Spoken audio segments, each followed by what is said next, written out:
Tá torto ainda? Não sei. No último vídeo teve gente agoniada com um quadro torto. E eu sou a típica pessoa que nunca vou parar minha vida pra consertar um quadro. Mas espero que dessa vez as madames com toque estejam mais tranquilas.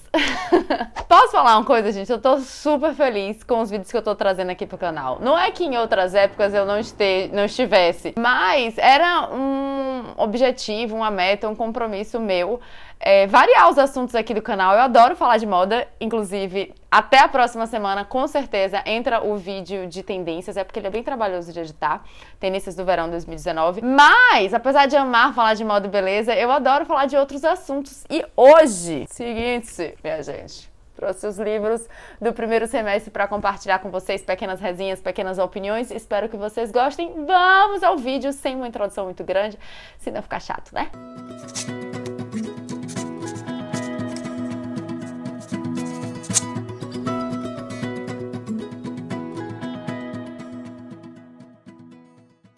Seguinte, vocês sabem que eu não sou muito boa de memória. O primeiro livro exatamente que eu li, eu não lembro se foi Propósito ou se foi Fim, de Fernanda Torres.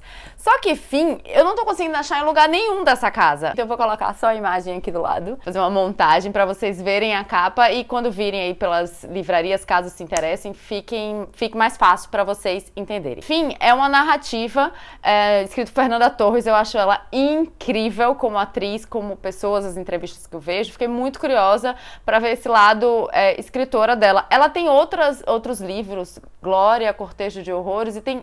acho que é esse o nome. E tem um outro que eu queria ler, mas eu acabei encontrando o Fim e comprei. E foi uma experiência diferente do que eu esperava. Eu esperava um livro mais poético, porque fala sobre velhice, ela narra 5 histórias. Se eu não me engano, são 5. 5 amigos, um grupo de amigos idosos, e aí eles contam esse momento de velhice, de morte, de doença, da velhice como uma consequência da vida que você leva, enfim. Eu achei que fosse ler uma coisa poética, assim, que fosse me inspirar de uma forma bela sobre as coisas da velhice, sobre o envelhecimento, sobre a vida, mas foi um soco no estômago. É um livro duro, é um livro sobre velhice da forma mais, talvez, crua e real. Eu terminei o livro meio assim, tipo, acho que não gostei. Mas depois eu fui conversando com algumas pessoas e que já tinham lido o livro na época que eu ia postando, as pessoas iam comentando e tudo. E eu falei, cara, é mesmo, é um livro muito bonito. Só que é um livro difícil, sabe? Ele não tem melindres, não tem cerimônia, sabe? É um livro bacana. E é curtinho, ele tem poucas páginas. E recomendo a leitura, mas não foi, assim, o livro mais maravilhoso da minha vida. Eu gostei bastante. Daria uma nota 8 para ele. Na sequência, veio o Propósito. Eu tenho super resistência de ler livros que eu acho que tem alguma vibe de autoajuda. E é curioso porque, como eu sou chegada mais aos romances, muita gente fala assim, não quero ler livros de romance não, porque eu acho que eu tô perdendo tempo. E eu sou justamente o contrário. Quando eu leio esses livros que me parecem muito fórmula de como ser feliz, como fazer sucesso, sabe assim, um beabá, um manual, eu tenho muita resistência, porque eu acho tudo meio balela. Porém, eu não sabia nem da fama de Siri Prembaba, eu não sei se é assim que pronuncia o nome do autor, mas quando postei no Stories mais uma vez, uma enxurrada de gente disse que tinha lido e que adorado, e realmente é um livro bem pequenininho, talvez alguém que esteja precisando de um livro fácil, assim, em termos de páginas, para ler, é uma boa. Ele tem, ele não tem nem 100 e tantas páginas. Ele tem 123 páginas, só que no finalzinho ele ainda tem umas páginas de exercício, aí vai até 150. O que acontece? Ele fala dessa perspectiva, desse conceito de propósito, de saber por que que a gente existe, por que que a gente é do jeito que a gente enfrenta as dificuldades, por que essas dificuldades existem e como encontrar esse propósito. Existe um quê de manual no livro, tanto que tem esses exercícios no final, mas eu gostei, sabia? Me surpreendeu, assim, como eu falei, eu tinha super resistência, não sei nem como é que eu fui parar comprando esse livro, tendo curiosidade pra ler. Eu acho que esse livro me ajudou muito a sair do círculo que eu tava andando na terapia, lembra que eu já falei isso pra vocês, que eu tava andando em círculo, não tava sentindo que a terapia tava indo muito pra frente. E eu acho que era eu não sei se eu cheguei a marcar esse trecho do livro, mas ele fala uma coisa que me marcou muito, que é tipo assim, às vezes a gente quer uma coisa e tem medo de querer essa coisa por não entender nosso propósito de vida, por não saber exatamente para onde a gente está indo, por que a gente está indo, qual é essa motivação. Então, por exemplo, às vezes eu falo, eu quero muito fazer tal coisa no canal, quero fazer não sei quantos vídeos. E aí eu arranjo todo tipo de desculpa, involuntariamente, inconscientemente, por vezes, para não fazer coisas que vão me levar a esse objetivo, sabe? Não lutar. E ele fala que muito isso acontece muito em função da gente estar distanciado do nosso propósito de vida. E eu achei muito legal. É um livro, às vezes, repetitivo, apesar das poucas páginas. Eu acho, às vezes, que ele se repete e fica meio confuso. Mas eu acho um livro legal. Por favor, comentem aí embaixo o que vocês acharam deste livro, caso tenham lido. Mas é bem legal, tá? Apesar dos meus preconceitos e de não acreditar tanto em coisas milagrosas, porque eu acho que é muito fácil você ler esse tipo de livro, achar que vai transformar a sua vida e 2 dias depois você tá voltando pra rotina. Mas ele de fato me ajudou com algumas coisinhas, trouxe perspectivas e formulações de pensamento bem legais. E eu recomendo a leitura. Eu daria novamente nota 8. Como vocês podem ver, eu não comecei meu ano de leitura da melhor forma, né? Muito em função, de estar perdida sobre o assunto, de ter perdido um pouco o hábito, não saber por onde começar, mas foi importante ter começado, porque depois outros livros bacanas apareceram. De todo modo, ainda no nível dos livros são legais, valem a pena, mas tem este aqui. Famosíssimo, O Poder do Hábito. Olha o tamanho desse troço. E, seguinte, minha gente, chato pra cacete. Meu Deus, por que as pessoas fazem esse livro ser tão famoso? Ele tem uma narrativa bem científica, sabe? Ele mostra estudos, ele mostra como foi estudado o hábito. Como é que ele constrói, como é que as pessoas começaram a perceber que isso existia e que era um hábito, que ele era construído e que a gente pode usar esse conhecimento para construir novos hábitos ou desfazer de alguns hábitos antigos que não nos fazem bem, né? Entender como é que a gente funciona.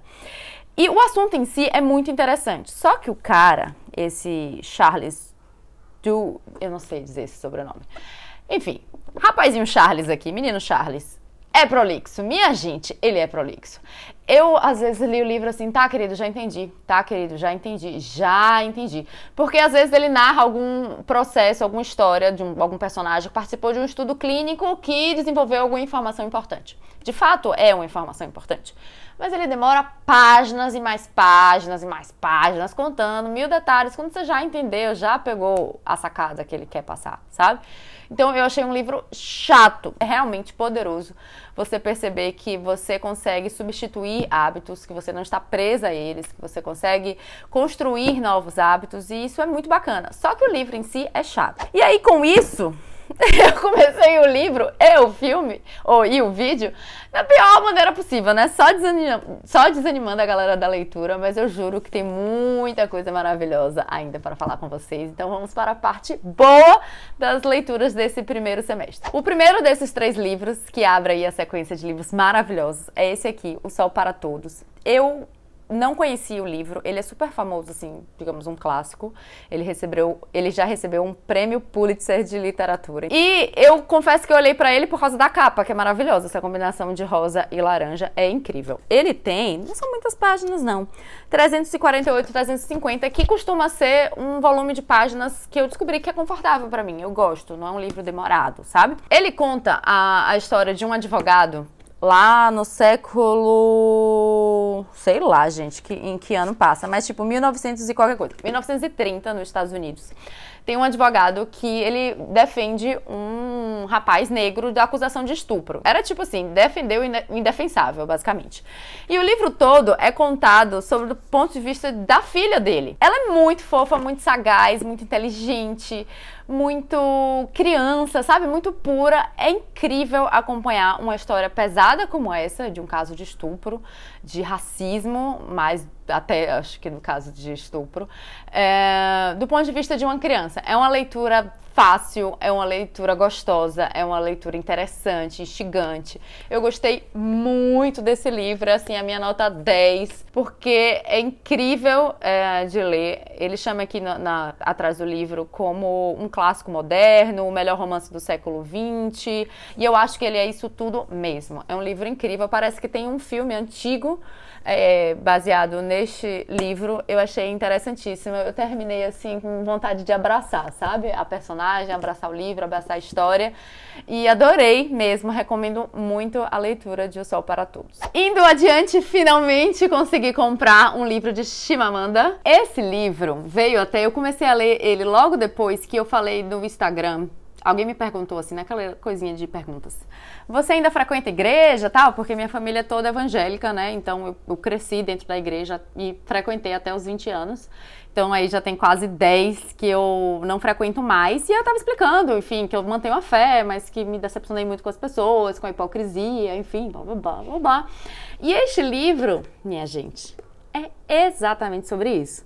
Ele se passa na Nigéria, né? E ele conta, o livro, a história de uma família católica nigeriana muito religiosa, muito cheia de dogmas e tradições. E como isso esconde várias coisas, assim, hipócritas e questionáveis. Eu achei por um momento, assim, que a leitura podia ser meio amarga, uma coisa meio, olha eles, sabe, que acreditam em Deus e são hipócritas, e não é. Existe sim essa forte crítica à vida hipócrita que algumas pessoas levam em nome da religião, mas é um livro bonito, cara, que escrita maravilhosa, não à toa esta mulher é o que é atualmente. Ela escreve muito bem, ela tem personagens interessantes, ela descreve as cenas, as sensações, as reações do rosto das personagens de um jeito que é interessante, faz você entrar na história sem ficar cansativo, sabe? Eu não tenho muita paciência para aquela coisa meio Senhor dos Anéis, sabe? Que descreve a cor da nuvem e aí passa páginas e páginas descrevendo o ambiente para só depois começar a acontecer a história em si. Eu acho que ela tem um equilíbrio muito bom entre o descrever da cena, para que você consiga entender o que está se passando, e contar a história. A personagem, a menina, né, tem uma tia, a Ifeoma, se eu não me engano, que é incrível, e aí dá um certo toque de feminismo, de mulher forte, de mulher que consegue equilibrar muito bem as suas crenças com uma visão mais humana, sabe, assim, menos hipócrita da vida. Eu achei um personagem riquíssimo, adorei mesmo, sério. Eu terminei, outro livro que eu terminei, sério, essa sequência de 2 livros foram topzera, porque eu nem gosto desse termo, mas enfim, eu terminei o livro e fiquei assim, como estava embaladíssima, resolvi mudar um pouco de leituras enriquecedoras para uma leitura leve, e aí eu fui atrás de um livro de romance, desses mais bobos. Eu gosto de dizer bobo porque eu não acho uma coisa ruim, não, é porque são leves mesmo. E aí eu fui atrás desse aqui, que foi o mais recente que eu li, Asiáticos Podres de Rico. E apesar dele ter 400 e tantas páginas, eu também li em uma semana. Olha como eu tô uma leitora, tô tentando correr atrás do tempo perdido. Confesso que eu comprei este livro por causa disso aqui, ó, em breve nos cinemas. Fiquei curiosíssima, eu raramente leio o livro antes do filme, quando eu vejo já tem um filme famoso no cinema baseado num livro que eu não li. Então eu falei, quem sabe? Este livro fala de asiáticos podres de rico, de Singapura, Hong Kong, enfim. É um universo novo, isso me deixou muito curiosa, eu gostei. Uma coisa que eu demorei de perceber é que no início do livro ele tem um diagrama sobre os personagens, porque são muitos personagens, sério, toda hora eu ficava voltando, eu falei, ai meu Deus, ainda mais que são nomes pouco habituais, porque são nomes asiáticos, Ling, Wang, Quan, então pra mim, na minha cabeça, ia confundindo uma família com a outra, e lá pras tantas, passando na metade, é que eu fui folhear o livro e vi que tinha esse diagrama aqui sobre os Changs, Yongs. De todo modo, ele não vai levar uma nota 10, embora eu tenha lido rapidamente, embora seja uma leitura gostosa, seja uma leitura leve, eu esperava um pouco mais de romance dos personagens, né, da Rachel e Nicholas.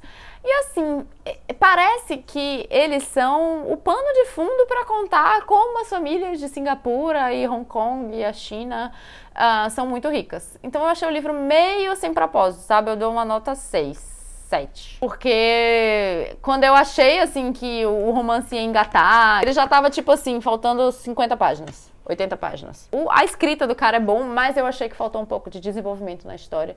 Então, não rola nota 10 de jeito nenhum. Só pra finalizar, vou mostrar pra vocês a minha sequência, agora o que vem pela frente. Eu mostrei hoje mesmo no Stories, quem me segue lá, Armário de Madame, viu já.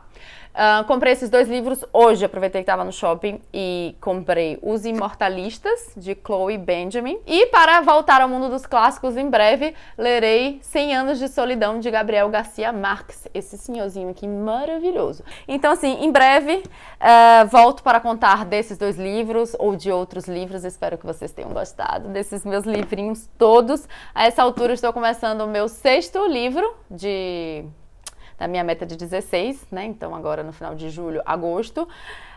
Tomara que eu consiga chegar aos 16, mas se eu não chegar, tudo bem também. Tô lendo histórias maravilhosas, em especial esses 2 aqui.